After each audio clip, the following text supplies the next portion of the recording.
Nadan adamların 8 muhim ayrıtınlığı.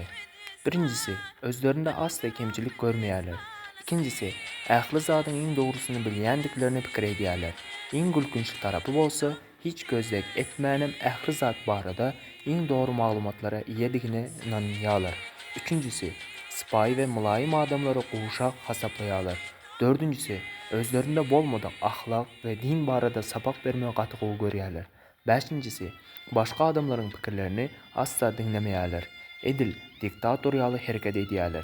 Altıncısı, başkalarının durmuşuna burnunu sokmagy endik edinýärler. Yedincisi, büýürgürleýän wagty oňa hormat goýman sözünü bölýärler.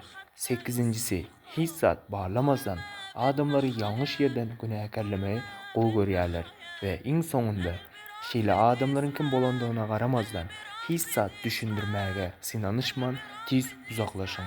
Bolmasa size ulu ziyan yitirip bilerler.